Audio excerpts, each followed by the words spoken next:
Okay, I think everyone's back on now, so let's start off with James, who, like I say, is Head of Student Recruitment at EY. And James is going to talk us through embedding a successful digital recruitment process. So over to you, James. Good morning. Thank you, Andy. And just to check that you can hear me okay and the slides are coming up on the screen.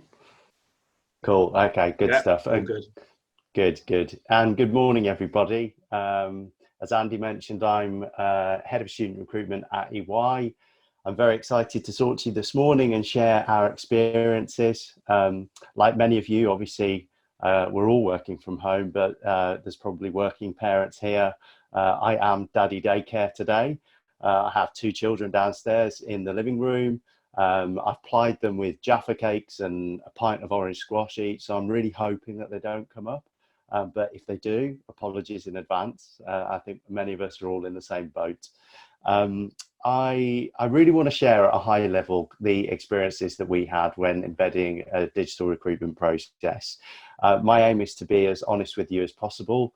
And obviously I can't go into uber amounts of detail in 10 to 15 minutes, but I'm more than happy to take questions at the end.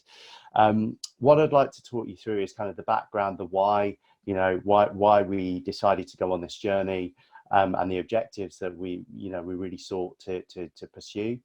To talk to you about how ultimately we did this, and then what we did, and then try and bring out some of the impacts that we've seen so far, but also I suppose focus a little bit more on the lessons that we learned along the way, because I think that'll probably be a bit more useful for you to hear.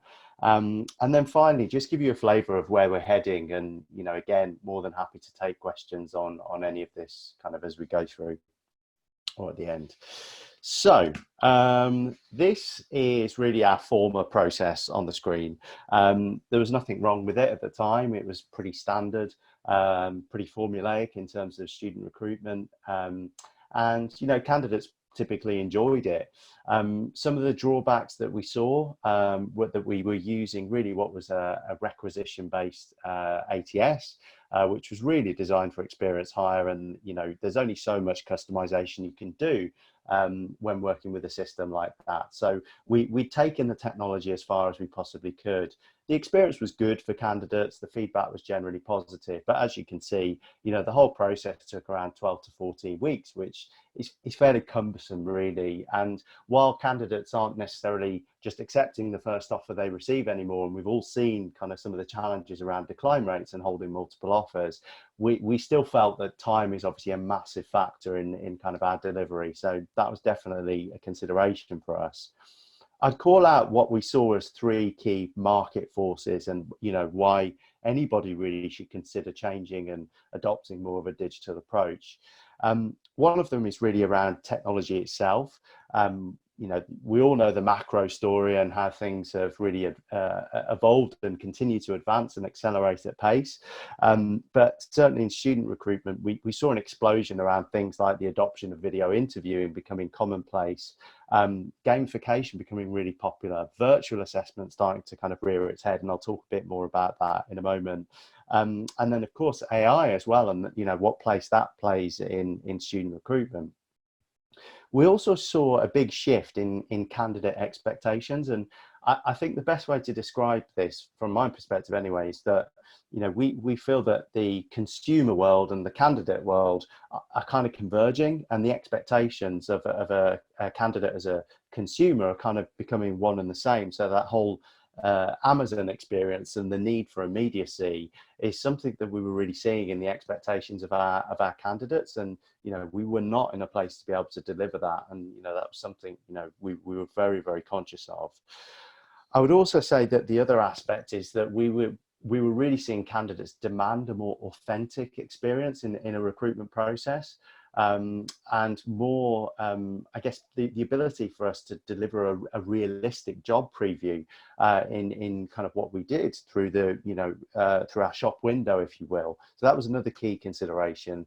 And the other aspect as well, I think, is that the generation certainly that's coming through now expect to be able to give feedback. You know, we see it in terms of things like TripAdvisor or Glassdoor. You know, it's a given that, you know, you experience something and you're able to give feedback. And actually, that's a really important thing for us as an employer, and to be able to adapt accordingly. And again, that's something we weren't really set up to be able to do, and it's something that candidates definitely want. And it works both ways. They want feedback about their own performance as well, you know, and hopefully meaningful feedback so that they can grow and develop, and, you know, all of that kind of stuff. So all of these were really key factors, and of course competition, and we were seeing more adoption of new trends and methodologies and so on and so forth. So we worked really hard on creating some key objectives, and I'm not going to go into everything in lots of detail here, but we absolutely knew what we wanted to achieve. And, you know, these things are kind of up on the screen at the moment. And I would certainly say that kind of the ability to deliver a differential experience was absolutely a key part of that. And hopefully I'll kind of bring that to life a little bit more in just a moment. So the how, in terms of, you know, how we got to our new kind of digital world and how we're currently running our student recruitment process. On the screen is the kind of what we now have, and the how was a massive journey, as I'm sure you can imagine. We spent a lot of time, as I've mentioned, really workshopping and trying to understand the objectives of what we wanted to achieve, and we became very, very clear on that. We soon realized that in order to deliver what we wanted to achieve, we needed a better ATS. And so we spent a lot of time creating a technical specification for that ATS, so that when we moved into more of a vendor selection stage, we knew exactly what we were looking for. And, you know, we invested a lot of time in creating that technical specification rather than necessarily being sold to. I think that was a really key thing for us, so that we were clear. We immersed ourselves in the market, not just in terms of the ATS that underpins the whole process, but also everything that was out there, from all the different video interview suppliers and gamification and AI and every kind of supplier that can offer, you know, all the bells and whistles. You know, I think we met with a high degree of the ones that we really felt could add value, so that we really understood what was out there. And obviously then we went into a period of vendor selection for what we did next. Needless to say, we established a project team and governance around that. But a really key part of what we did was we established a steering committee within the business that we could soundboard off, and really kind of walk through each milestone with, and ensure that there was not just sign off, but also input as well. And I'll come back to this in a moment. I'm sure you can imagine we went through a whole series of workshops to design the actual process. We went through testing and iteration and validation and so on and so forth before we deployed all of this. But what we've ultimately ended up with is something that we feel is based on a concept of give and get. So the idea of candidates being able to really explore EY and that realistic job preview that I spoke about, but also receive feedback and insight in return. And on the same flip side of that is obviously that we get great hires and all the things that we're looking for. We worked very hard on stripping out content of the application form. The previous one that we had, I think, took around 30 minutes or so to complete, which is, you know, obviously a long investment of time from a candidate.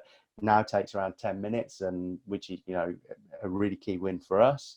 We worked on what we call a Match Me tool at the very start of the process that candidates engage with, that really helps them. So it's a light touch psychometric assessment, if you will. It's not assessed, and it's something that really helps them understand where they would be best placed, and navigating, you know, the complexity of EY and which roles that they may want to choose and go forward for. We then developed an online portal, which is what we would call a blended assessment, and a mix of psychometric and behavioural assessments, with more cognitive assessments built into it, into different scenarios, so that candidates are not necessarily doing sequential traditional assessments. They're doing, again, this whole kind of experience of a shop window, where there's rich case studies and media and so on and so forth that they can engage with and be assessed at the same time. And obviously they receive feedback at each stage. They then go on to a job simulation, which is really an insight into the type of role that they'll be doing. really trying to put them into the driving seat. And then, as part of that, they do a video interview, which I know is a very common thing now within student recruitment. They then go on to something that is, and I should say, obviously, all of this is underpinned by the ATS that we selected, which is a very student recruitment driven system and really supports us. They then go on to what we call the EY experience, which is, again, underpinned by technology. We welcome 128 candidates on one of our EY experience events, and it's as much about an event for them learning about EY as it is an assessment. They do a whole series of assessments throughout the day. They spend time with a group of, I think it's 16 other candidates, and they have a buddy on the day and meet a range of assessors in different zones, as we call them, within the EY experience. They have an iPad. The whole day is also scheduled. All the exercises are administered through the iPad. The assessors mark them through the iPad. Everything that they do is kind of, technology led on the day as well. So, that kind of theme underpins it. But obviously this is a, really kind of people centric event that we run for them.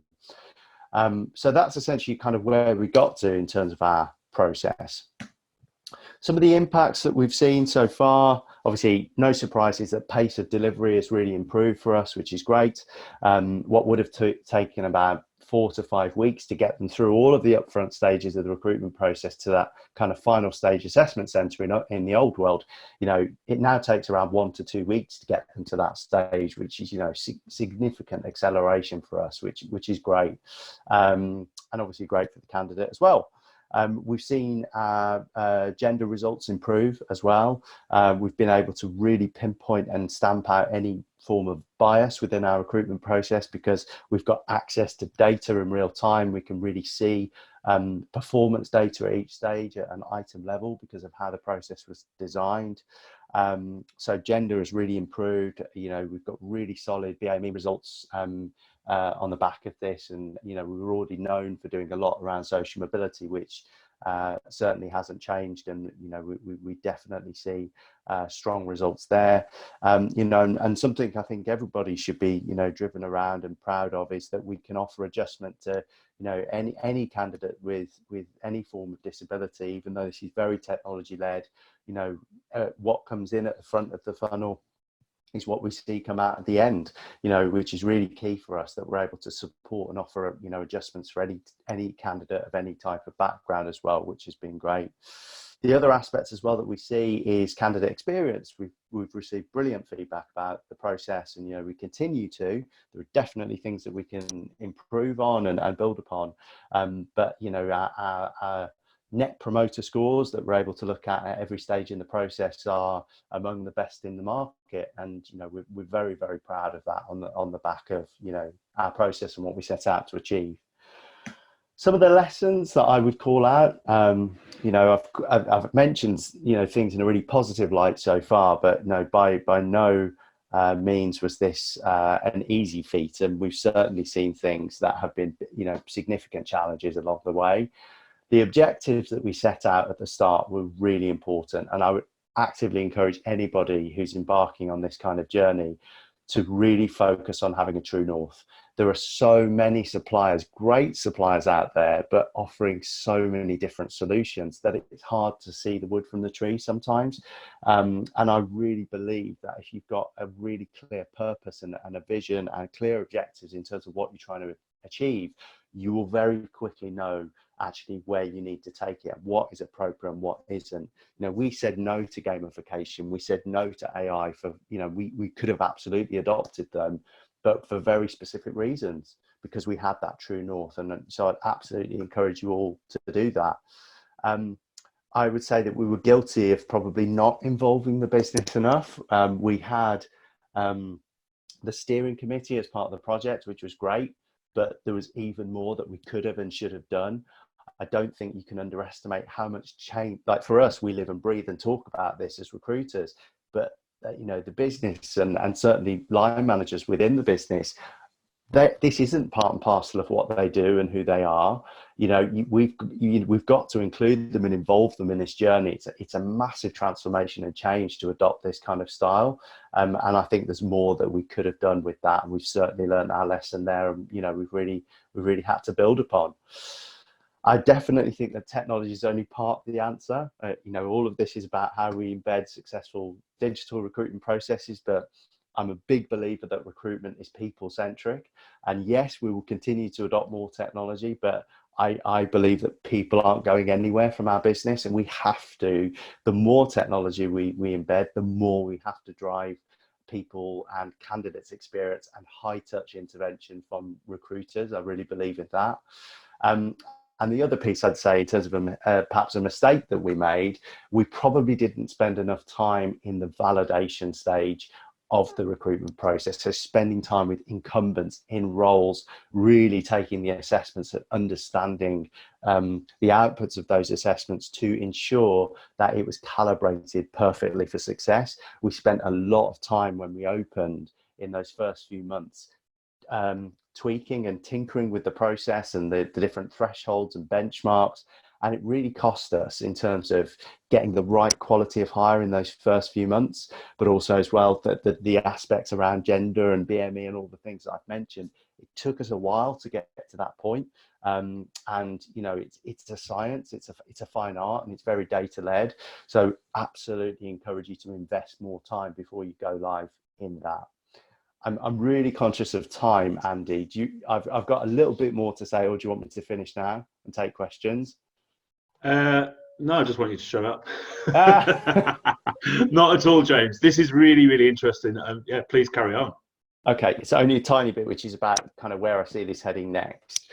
I think the platform that we all now have, based on what we've, I think, all experienced through this current crisis, is that virtual assessments and virtual experiences for candidates actually have a place in recruitment, probably more so than we all thought 6 months ago. We've been forced to take a leap of faith because of the situation, but actually we've seen significant benefits on the back of it, and I'm sure this is going to come up throughout the day. But we inducted 90 students in April virtually, and they're now at virtual college for their accountancy qualifications. And if you'd have told us that we'd be doing that 6 months ago, we would have absolutely, there's just no way we would have believed it or thought that, necessarily that was possible. We've been forced into that situation. And the fact that we've done that means we could viably do that again if we had to. And actually, perhaps there are places for this. All of our Spring Insight days in April, we were faced with the decision, do we go ahead with these kind of big, days where we see 100 candidates again, with panel interview, kind of panel sessions and all sorts of insights that we provide them with really rich experiences. Can we deliver something of value virtually? We took that leap of faith and we did it, and we've had great feedback. We've seen stats like 68% of the market cancelling their Spring Insights. We went ahead with it, and they were viably really, really positive. And the business have said they were great, and candidates have said they were great. So why wouldn't we consider that again in the future? In our assessment events now, typically we'd see 120 candidates in an EY office. Right now we're seeing them virtually. So assessors can assess them from anywhere in the country. We don't need to book massive rooms. And obviously the cost that's associated with that, we're seeing massive benefits of this. I'm not saying that we're going to get rid of, kind of all this stuff that we've done previously, but, it's really making us question, actually, where does virtual fit in within our world now? And actually, should it have a significant place in our future? And I think that it will. The other aspect is data. Like, I cannot advocate enough. The one of the big key reasons to go for a digital recruitment process and a strong ATS is the ability to capture data.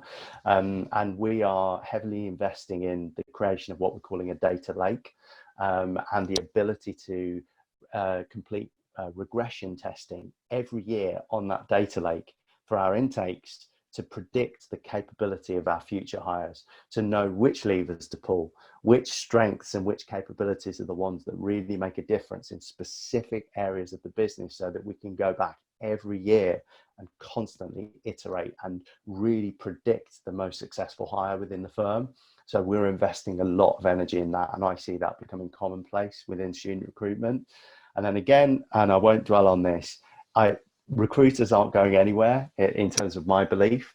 And, you know, the value that we bring in terms of that people engagement and high touch intervention, you know, I firmly believe in. And for me, and certainly at EY, it's here to stay. So I wanted to call that out as well. That was everything. And I promise I'll shut up now, Andy. Thank you very much for that, James. That was really, I really appreciate your honest insights into that as well. I think that'd be really helpful for a lot of people, that it was, you know, so honest and so insightful. I'm sure there'll be quite a few questions as well around that, because yeah, there's some good detail there. So really appreciate that. If you have got any questions for James, pop them in the Q&A and I'll ask them once we've heard from Michelle. So Michelle's going to come online now, and hello, Michelle. There you are.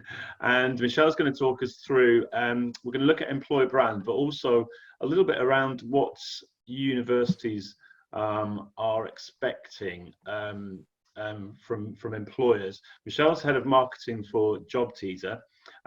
So from where those guys sit in the marketplace, they've kind of got their kind of presence at the universities and colleges, and also work with a lot of kind of global employers as well. So this will be an interesting angle as well.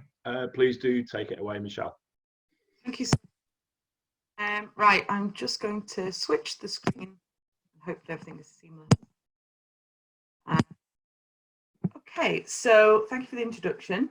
Yeah, today I would like to sort of come at the angle of the landscape and the current situation, I guess, that we're seeing across the employers, universities, students and recent graduates that we serve. We work with universities from a career centre service point perspective, with students in the transition from education into employment, and employers in terms of the early careers, sourcing talent and recruitment.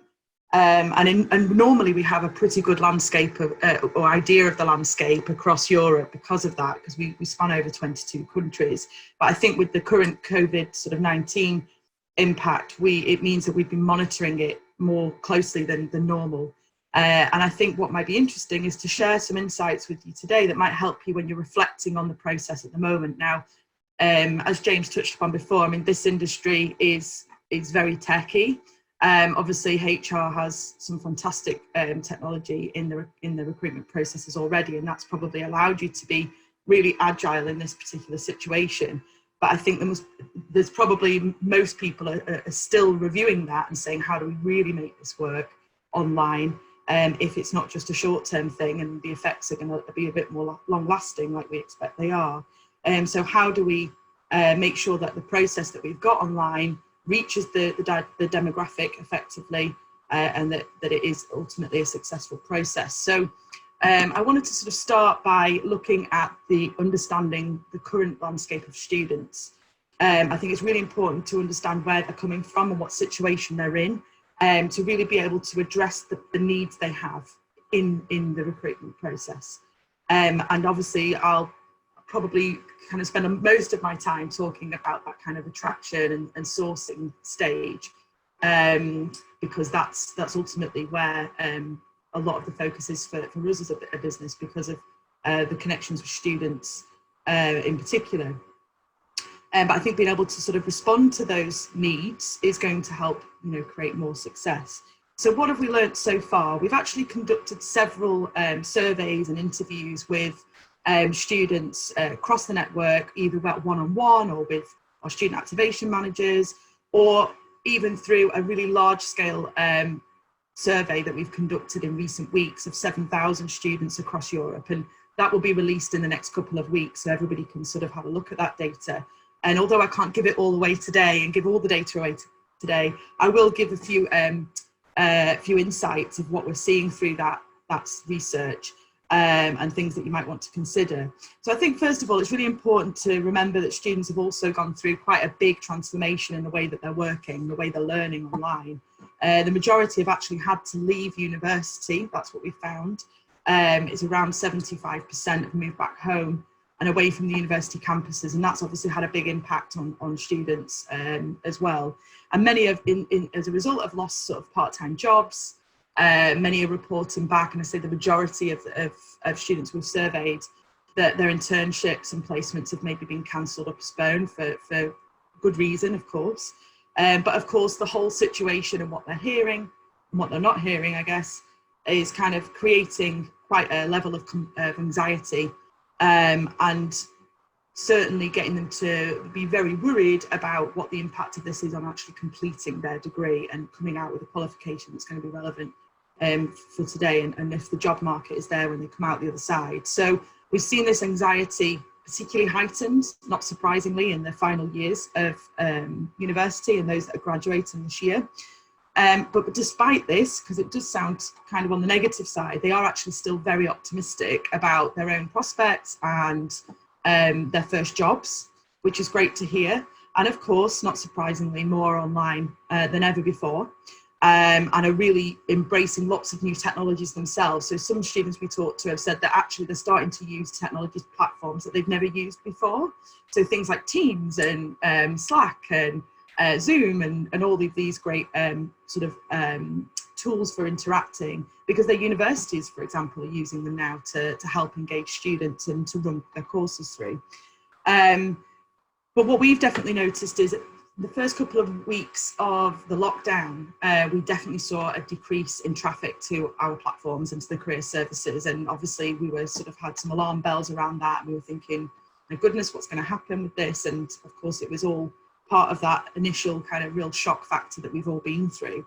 But actually in the last week or two, we've seen traffic increase to a point where it's actually increased it's actually increased upon last year's access to the system or use of the system. And things like our video content is being viewed twice as much as it normally would be at this time of year, which is a really positive sign to say that actually now they've settled down, they've maybe moved home, they've got stable, they're able to now use the time more effectively. And actually in the survey that we're going to be putting out in the next couple of weeks, 82% of the students we surveyed said they were using this time to research jobs and companies online. So it's absolutely the right time to be ensuring sort of a strong digital strategy and really reviewing kind of the key messages within that. I think it's also important to hear a little bit from the university's perspective as well, because a lot's changed for them too.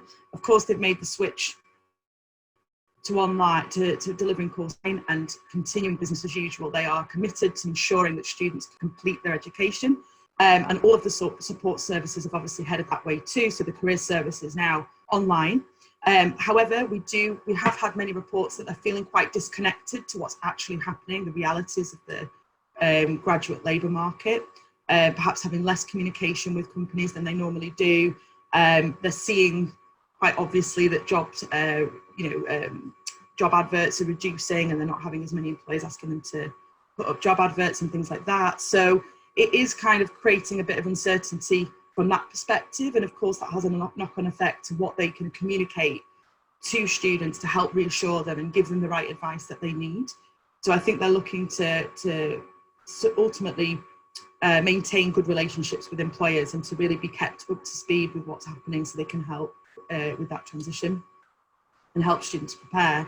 And I think they have a really common challenge with employers as well, in that they're really trying to keep students engaged and motivated at this time. So ensuring that their digital journey and their experience is relevant and that the assets and the content that they're providing students is relevant to what the market needs. And of course that this is delivered in a way that actually resonates with this particular demographic as well. So they're kind of going through some of the similar things to employers as well. And of course, one of the big losses for both employers and universities has been the loss of the physical events, the networking opportunities, the career fairs that would normally be face-to-face. And of course, they're looking for alternative solutions to those types of activities and looking at new ways to provide that kind of interaction between students and employers. So I think there are kind of two main areas that I want to sort of pick up on in terms of sort of taking that insight and putting it into some kind of practice and thinking about it when you think, put it into play when you're thinking about the strategy and the process. So I think one of the most impactful things that employers can do at the moment is leverage their employer branding to create more visibility to this demographic, even if you're unable to recruit at the moment. Even if you are unable to commit to maybe your intended plans for later in the year, I think it's still really important to have that voice and to have that perception and to be able to communicate with this emerging talent. And certainly now and over the months to come, because we've still got lots of change and uncertainty ahead of course as well. And I think this will really help to have a good channel to be able to communicate your current situation and any changes that happen along the way.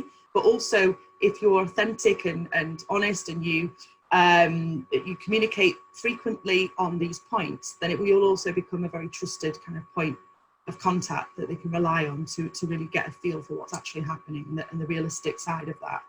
And I think in turn for employers, it really helps to avoid that stop-start approach to if you're not recruiting, for example, that could really otherwise damage sort of the talent pipeline that you've built or that you're trying to maintain and nurture. And I think it'd be a lot harder to rebuild it on the other side. So what kind of things could you do to kind of keep that communication, continuing, whether you're recruiting or not? And I think it's really going back to the needs of the students and thinking about how you can provide the sort of information, support and guidance that they need more than ever right now, and the situation they're in, and that you're willing to support them through that. So the types of things that you might want to do is create content around the new recruitment processes that are coming up, or maybe like some skills for online interviews, such expectations of what a virtual assessment centre might look like and what they would need to do to prepare for that, and right through to answering questions that quite rightly any of us would have really about like, what would it be like to onboard remotely and having never met my colleagues, and what would it look like if we're in a situation where we're not back in the office for a few months after I start. What does that mean, and where do I fit in with that, and how can I prepare myself? And I think this really shows that support for the transition, and also sets kind of realistic expectations for students to be better prepared, of course. And then my second kind of point is around increasing interaction and being accessible. And I think this kind of really touches on the point of the human touch and the human element of this. Even if we can't physically be there in person, I think being able to open up and be accessible to a two-way communication experience through the process, whether that's from students being able to explore you and research you, right through to actually going through the recruitment process and interviews, and even being hired and waiting to be onboarded the whole way through, providing a really easy way for students to be able to ask questions, raise their concerns, or seek advice. So that kind of really open relationship, I think, is really important. And of course, with all good digital experiences, consistency is going to be key to this, because I think we're also seeing that there's lots of different technology tools out there, as James even mentioned there, but lots of different communication tools to try. And we might be thinking about adopting new ones. I mean, TikTok has obviously had a real boost through this crisis. I know that a lot of universities have really been finding WhatsApp really valuable with groups of students, for example, and they might not have used that before. And I think it's a really ideal time to try new things, for sure. But I think it's really important to have a good narrative in the background, so to decide on your position. So maybe it is this North Star kind of approach where you know what your key objective is and how you're going to get there, and the narrative that you want to give to students to help them in that journey. So make sure that that's really consistent. It runs throughout all of the channels, so that wherever they're searching, and if they are really upping their game on researching online, that wherever they find you, the message is the same and it's easy to understand.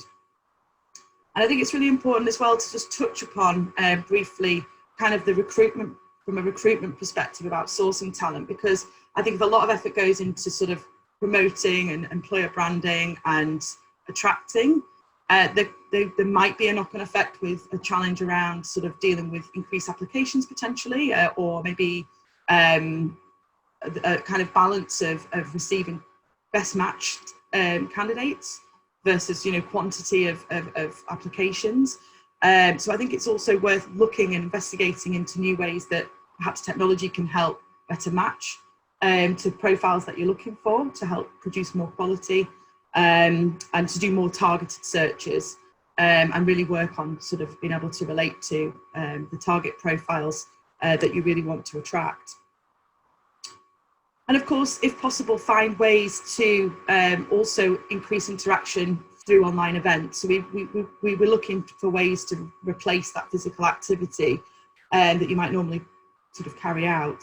And I think one of the real big outcomes or positive outcomes of this situation so far is that everyone is much more willing to work together.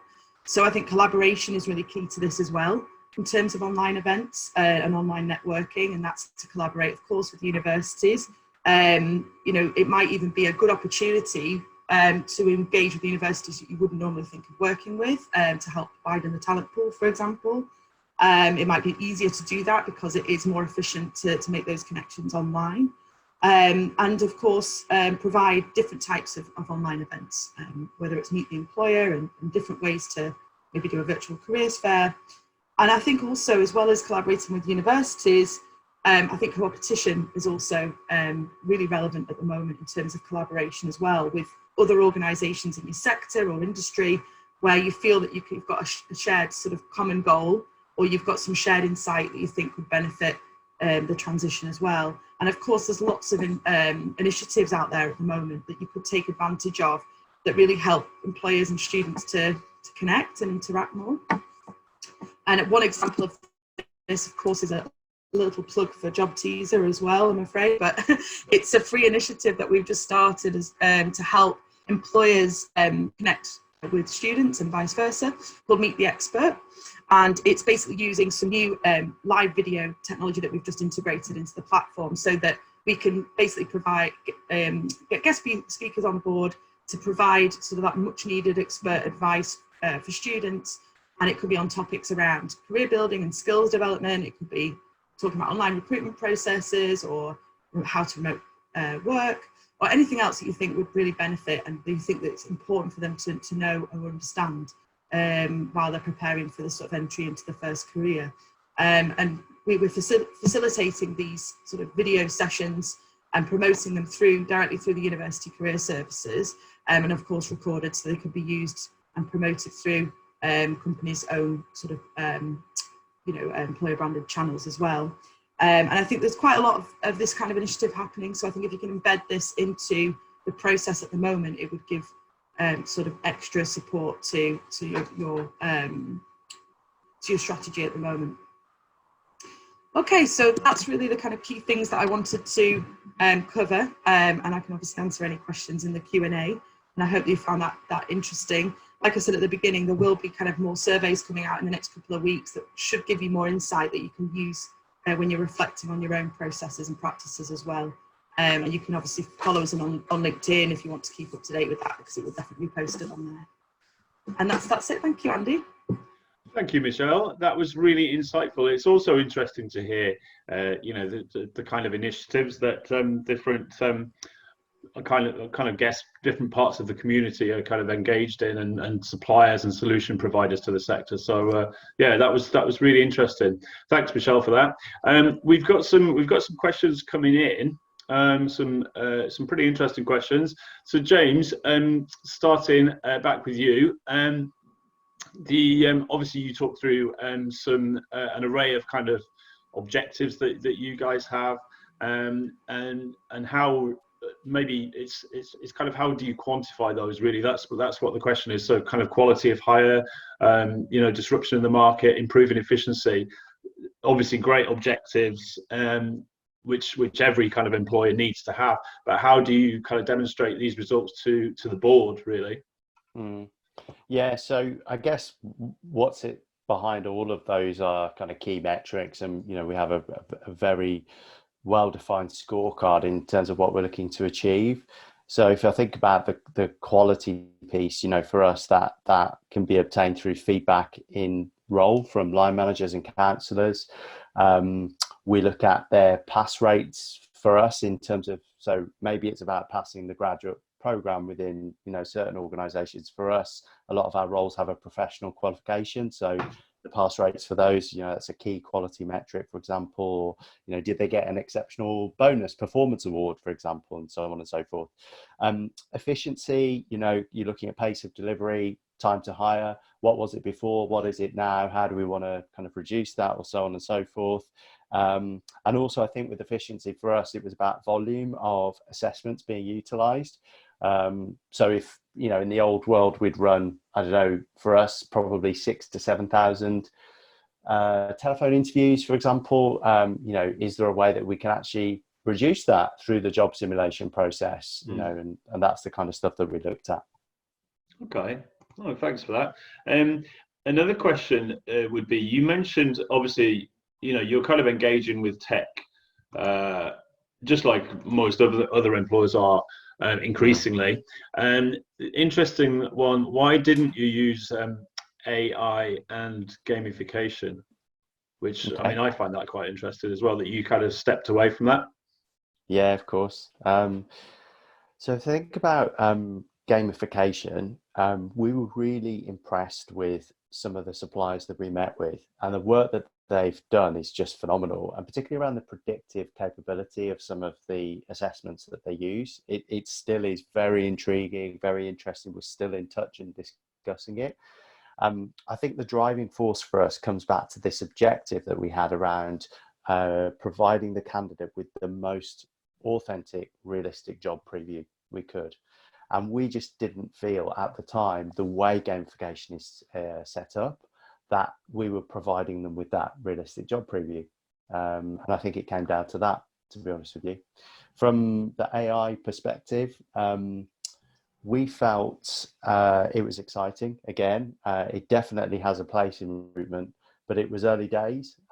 We knew of, at the time, I think the success story was Unilever at the time, and they had launched a fully digital recruitment process. And I think they'd worked with HireView, and they'd worked with AI, the job simulation output and screening. And the first year, I think they had so people within the business screen at the same time as the AI to correlate the two and see, you know, kind of, and then calibrate, and then it had improved year on year, and it was all very impressive. But it was in its infancy when we were looking at this, and so that was one aspect of it. The other part as well, I think, we were taking the business I mentioned on a big transformation, a big journey, moving away from a more traditional recruitment process. We didn't feel the business were ready for it either.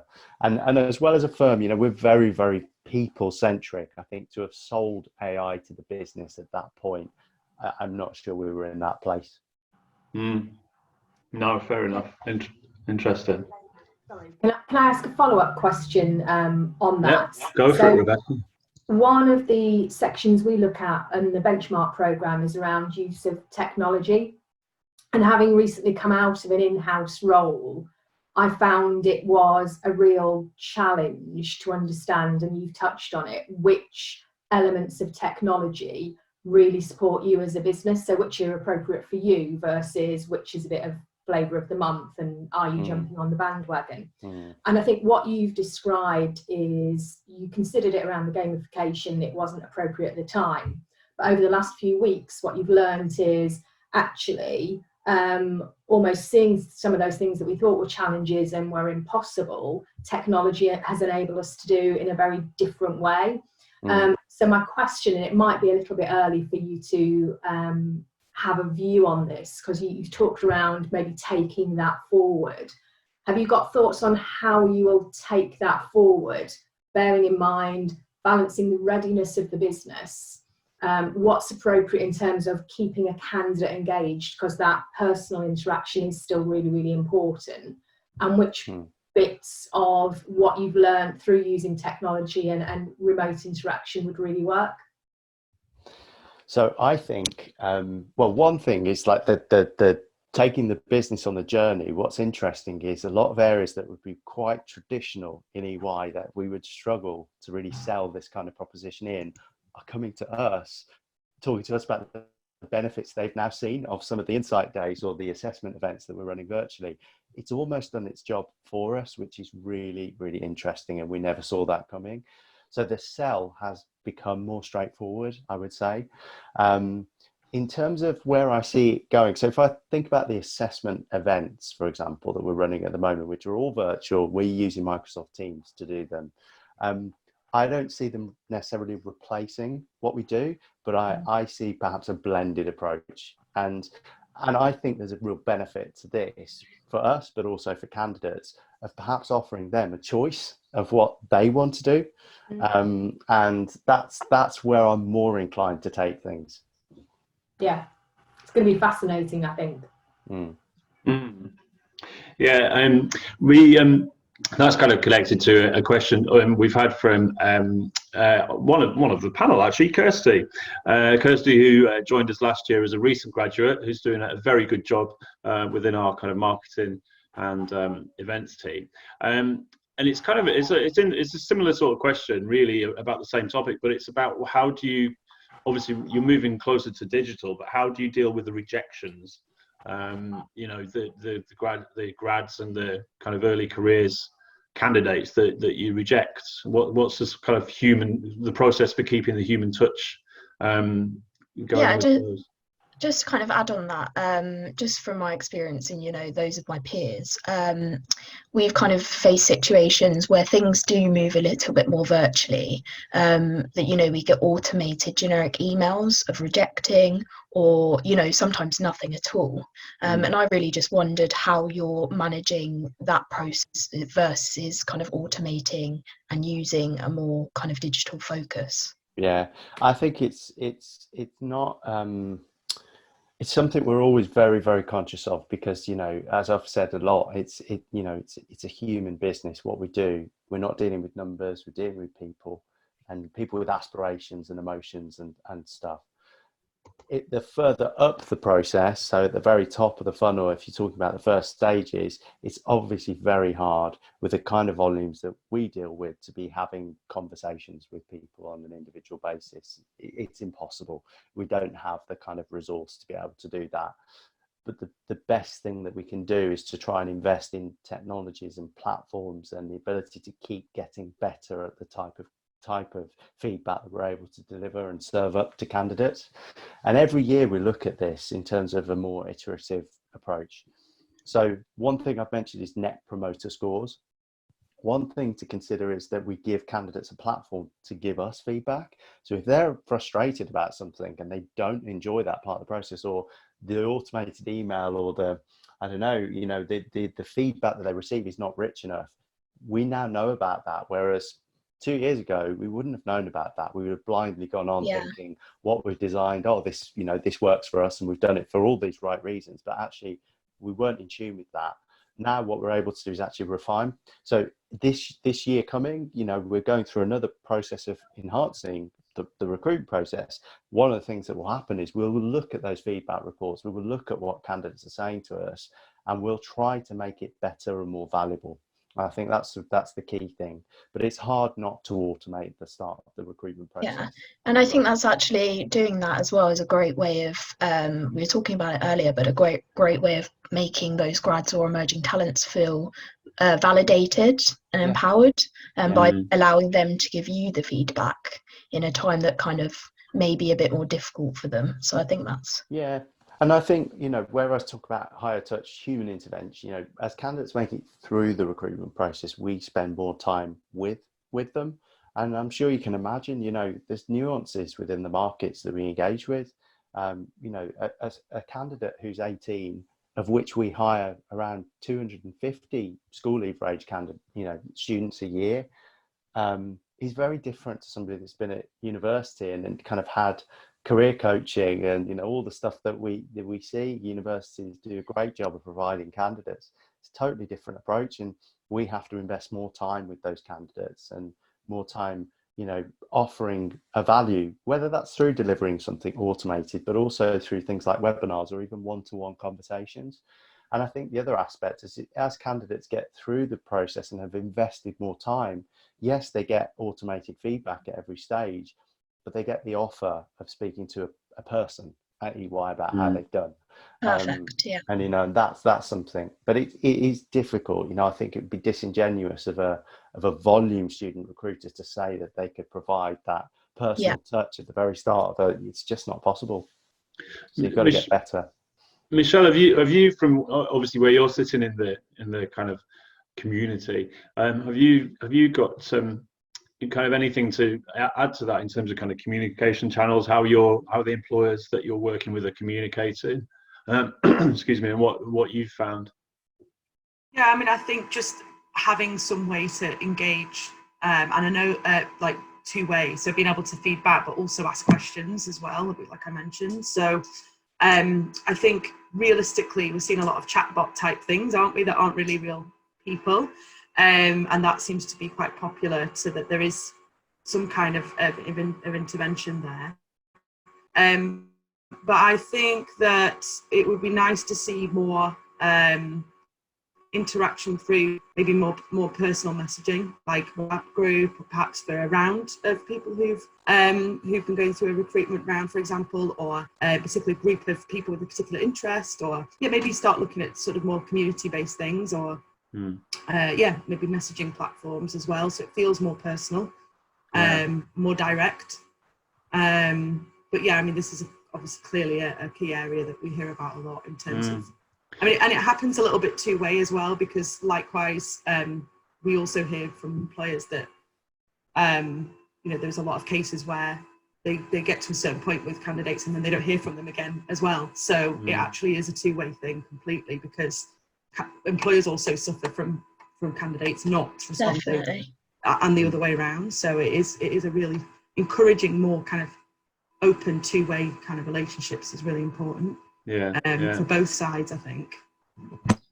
Okay, and this is a separate question, but again related. You're presumably working with, I guess, a fair few employers that are kind of not recruiting, or they've got a recruitment pause or a temporary recruitment freeze right now.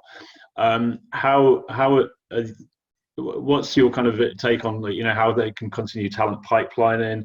How's that working with the kind of talent that they've nurtured, and maybe offered and then subsequently rejected? I don't know, but how's that kind of, or what advice would you have for that? Yeah, I mean, I guess obviously in JobTeaser's context, the employers we're working with are using their company profile pages that can be explored by students sort of within the career services, and they're using that to put more content around helping the situation, the advice and guidance element, and then also basically saying what might come next, and then offering ways to engage. So we've got lots of really cool kind of video concepts, like live videos, I guess, like webinar type things, like Unlocked, where it might just be an opportunity for students to join to ask questions. So really simple kind of Q&A based like ideas, where we put out an event and we say that you've got a chance to speak to this particular employer or a group of employers, and they submit questions before, so that the employers have got time to sort of look through them and validate them and think about what they might respond. And then in the live session, they can come back and address the most common sort of asked questions or the concerns that they're raising. And I think things like that really help to kind of just, keep the conversation going and bridge the gap. But I mean, we're definitely seeing the larger companies still seem to be doing everything they can to keep that recruitment going and just using more virtual avenues to get there. I think it's affecting, smaller companies more. That's what we're seeing at the moment. But yeah, this seems to be a good way to keep that interaction. Yeah. What are the universities doing? Are they kind of, how are they kind of supporting their kind of students, and I guess they need to be working very closely with employers, especially if they're kind of on a temporary recruitment freeze? Yeah, absolutely. I mean, I don't really know the details of what their conversations are, to be fair, if they're freezing recruitment. But I know that they're working really hard to find lots of different ways to still enable or still help connect with students. So the online careers fair seems to be the most popular conversation that's happening at the moment, and creating almost like virtual booths that can be explored, and that students can basically upload CVs still to employers and book a time slot to have some interaction with an employer during a given time. And that seems to be something they're really focused on at the moment. And I'm not 100% sure if that's exactly what employers want, or whether they just think they've got to replace this physical thing they normally do, and that it must just be a virtual careers fair, or whether, you know, maybe there is a case to say, is that completely going to fit the needs, and maybe do we need to think about something a bit different, or maybe innovate this a little bit to suit the environment, rather than trying to replicate something that normally happens physically directly online. I mean, that would be the biggest question I'm sort of starting to ask: is this the right thing to do, and is it what employers really want as well? I mean, so I think there's still some work to do around that. James, do you find some universities, I mean, obviously this is probably an obvious answer, some universities are kind of better to engage with than others? Are some universities a bit, you know, more at the forefront of digitizing and working with transformation? Yeah, I mean, there is a broad spectrum, but I think everybody has raised their game and, you know, tried to make an impact in this space. I think what we've seen is some are more proactive in engaging with us, you know, probably not the ones you'd expect, actually. You know, so some of the more peripheral universities have been the ones that have been a lot more proactive, which is interesting to see as well. No, absolutely. I think that kind of almost brings us to the end. We're just about on 12:15, so we've kind of been an hour. Unless there's any more questions from our panel or from our audience, I think that's kind of our signal really to wrap it up. So Rebecca, have you got any more questions, or Kirsty? No, I'm good, thank you. Okay, well, yeah, let's wrap it up then. We've that was really interesting. Thank you very much, James, for that live kind of case study with what you're doing and what's going on. As I'm sure you know, you're very busy at the moment, and same goes for you, Michelle. It's as I said, it's always good to know kind of where, you know, what solution providers are doing in the sector and what initiatives you've got going on as well. And especially with you guys, because you are quite often a link between employer and university, so that's really good to know. Thank you very much to our audience for joining us. I really hope you've got some good information from this, or at least a bit of inspiration to you know, to go for a walk into the kitchen and a walk back to the room where you're working, and maybe make some small changes. A lot of this stuff is, you know, it's the small changes that do make a difference. I think that's been the kind of reoccurring theme from this event and this and as with all our events. So yeah, it was great to see so many people join in, and I very much look forward to the next one. Thanks a lot, guys. Cheers. Thanks. Cheers. Bye bye. Thanks.